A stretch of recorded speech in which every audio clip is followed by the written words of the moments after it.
President Trump holds the 6th cabinet meeting of his second term, taking questions on tariffs, Ukraine, and Jeffrey Epstein. Are people still talking about this guy, this creep? That is unbelievable. I'm Georgia Howe. John is off today, but we have Cabot Phillips filling in. It's Wednesday, July 9th, and this is Morning Wire.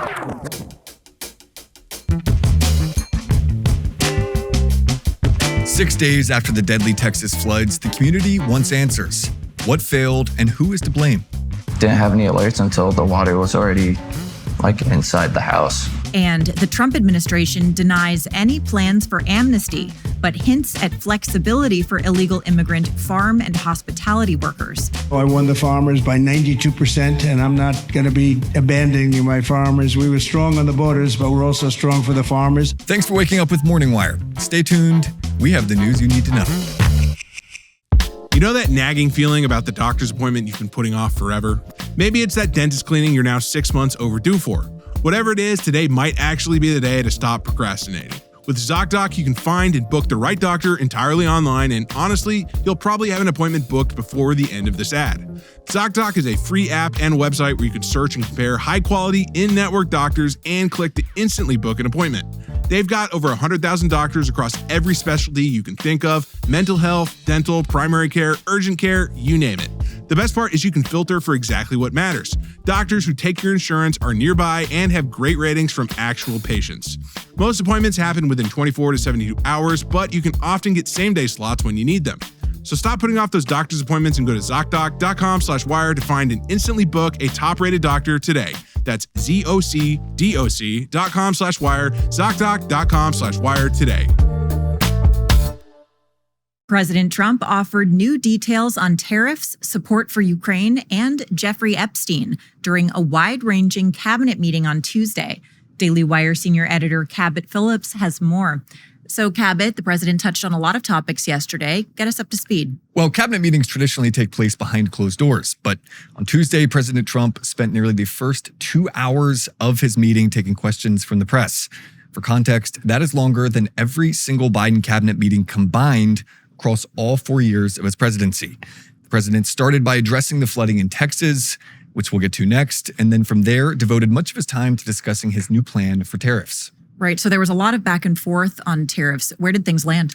So first, a quick refresher. Back in April, President Trump announced a 90-day pause on his Liberation Day tariffs, saying he would use that time to knock out deals, but that any country who did not come to the table would be hit with massive tariffs on July 9th. But despite early signs of optimism from our trading partners, the reality is we just have not seen the 90 deals in 90 days that the White House initially promised.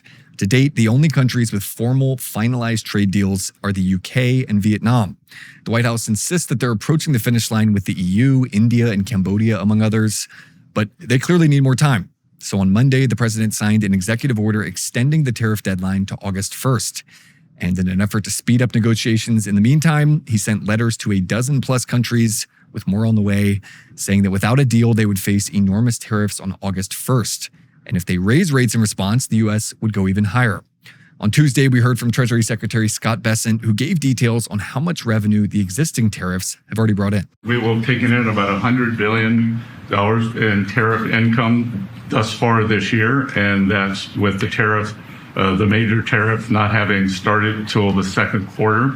So we could expect that could be well over $300 billion by the end of the year. Now, President Trump also offered some new details on his stance with Ukraine. What did he say?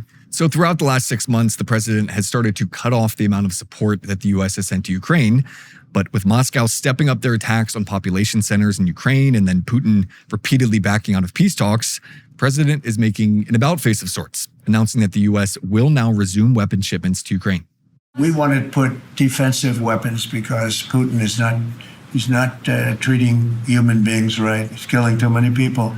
So we're sending some defensive weapons to Ukraine, and I've approved that. Now, after taking office, Trump initially took more of a good cop approach with Putin, offering him kind words and saying that he was confident the Russian strongman was ready to end the war. But that sentiment is clearly out the window now. Have a listen to what else he said at the cabinet meeting yesterday. A lot of people are dying, and it should end. And I don't know, we get a lot of bullshit thrown at us by Putin. For you want to know the truth, He's very nice all the time, but it turns out to be meaningless. Now, pivoting a little bit, he also made some comments that turned a lot of heads regarding Jeffrey Epstein. So Yes, what did he say there? This answer went very viral. So for context, as we talked about yesterday, the Trump administration essentially closed their case on Epstein this week, saying he was not murdered, did not have a client list, and did not blackmail powerful individuals. And given how much this story has dominated the headlines, it wasn't a surprise he was asked about it. But it was a surprise how he responded. Have a listen. Are you still talking about Jeffrey Epstein? This guy's been talked about for years. You're asking, we have Texas, we have this, we have all of the things. And are people still talking about this guy, this creep? That is unbelievable.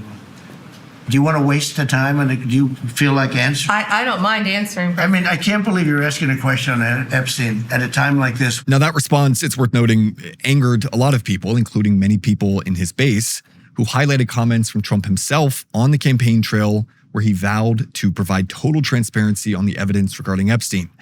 The White House appears to be hoping this issue will go away. But there's no doubt a lot of folks find the official explanation hard to believe and want to see more for themselves. Yeah, people are not going to let this just go, I don't think. Seems that way. Cabot, thanks for reporting. Absolutely. I've discovered this incredible tool that gives me real-time insights into my metabolism through something as simple as my breath. It's called Lumen. Lumen is the world's first handheld metabolic coach. All you got to do is breathe into it first thing in the morning and you'll know exactly what's happening with your metabolism, whether you're burning fats or carbs. Based on your measurements, Lumen creates a personalized nutrition plan just for you. Since your metabolism is basically the engine behind everything your body does, whether it's working really well, you get all kinds of great benefits. You'll find it easier to manage your weight, you'll have more energy throughout the day, you'll see better results from your workouts, and you'll even sleep better. That's a big one. It all connects back to having a healthy metabolism. I just breathe into it before and after workouts and meals, and then I know exactly what's going on in my body in real time, and Lumen will give me tips to keep on top of my health game and improve my metabolic health. It's so simple yet so insightful for creating healthier habits in my life. The warmer months are coming. Spring back into your health and fitness. Go to lumen.me/wire to get 10% off your Lumen. That's lumen.me/wire for 10% off your purchase. Thank you, Lumen, for sponsoring this episode. While rescue and recovery operations continue in Texas, some are already asking why communities were so unprepared for this disaster. Tragedy that has killed over 100 people, with many still missing, has left officials to face tough questions. Daily Wire reporter Tim Pierce is here to talk about the fallout from the Texas floods. So, Tim, let's start with the recovery efforts. Where do things stand now? Yeah, despite all the blame that is sure to be passed around, it's important to remember that the tragedy is still fresh and still going on for many.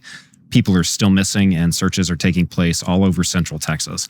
Weather has definitely made that more difficult. Rains and flash flood warnings have hindered progress, and officials have had to not only look out for the missing, but also protect the emergency responders and volunteers that have joined the search crews near rivers. Texas Governor Greg Abbott gave an update on the situation on the ground yesterday. Here's what he said. Just in the Kerr County area alone, there are 161 people who are known to be missing. Know this, we will not stop until every missing person is accounted for. Know this also, there very likely could be more added to that list. Now, there have been a lot of questions asked about what more could have been done to save lives. Where is the blame being pointed right now? Right. Press conferences have started to become a little bit testy.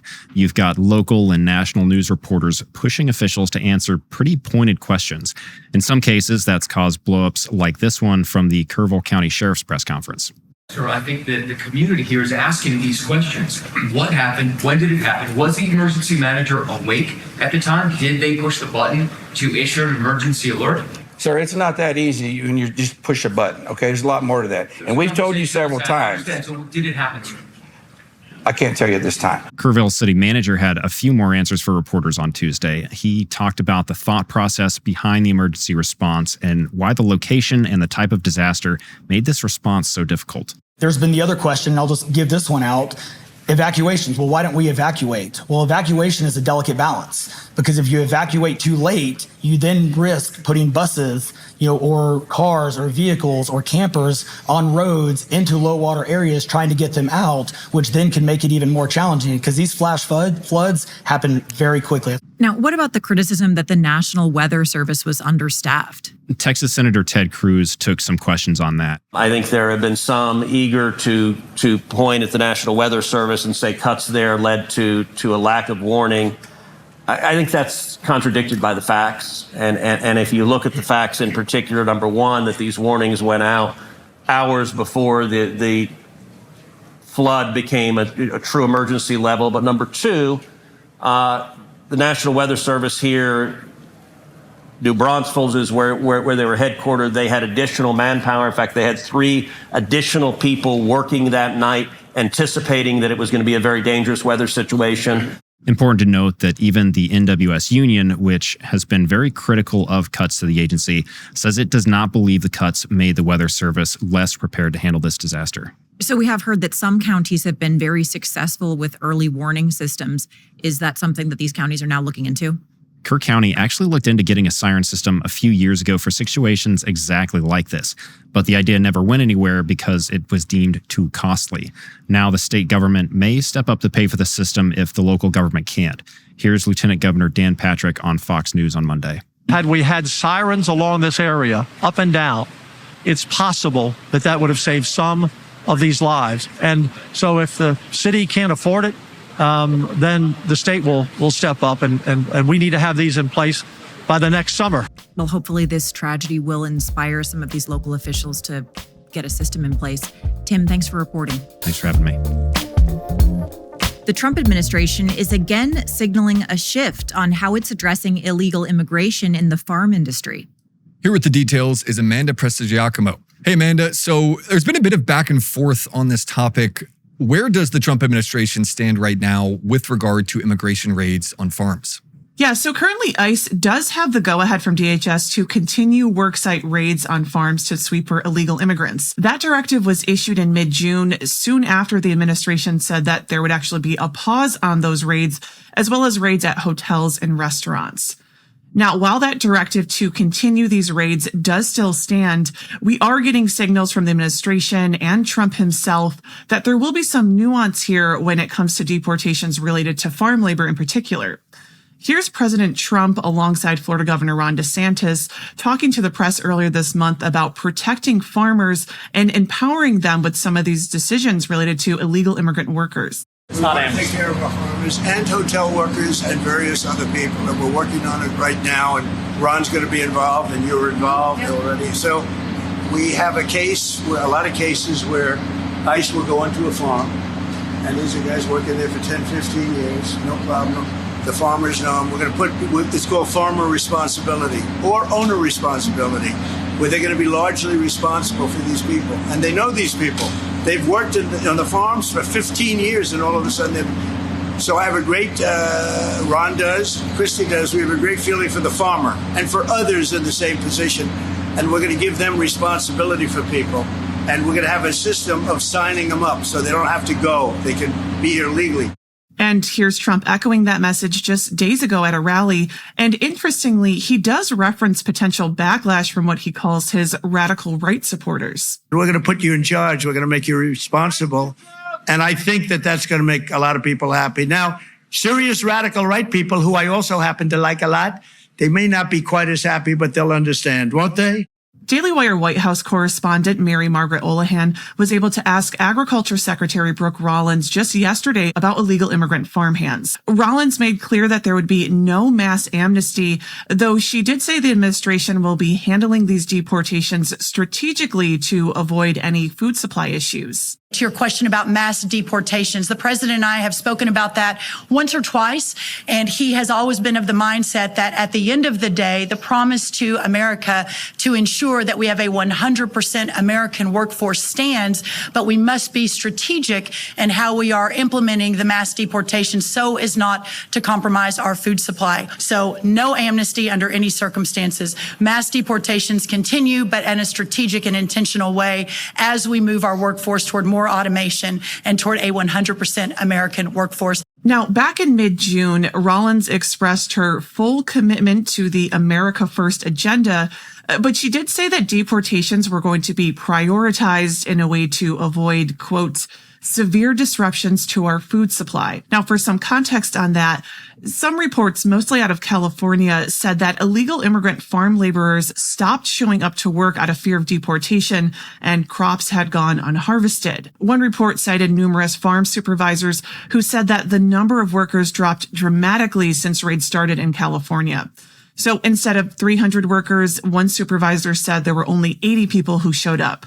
Another saw a drop from 80 workers to 17. All told, it's estimated that about 40 to 50% of crop farm workers are here illegally or without proper work authorization. Well, a lot of people will be keeping a close eye on how the Trump administration handles this issue. Amanda, thanks so much for reporting. You're welcome. Thanks for waking up with us. And if you're watching on YouTube, please like and subscribe. We'll be back later this evening with more news you need to know.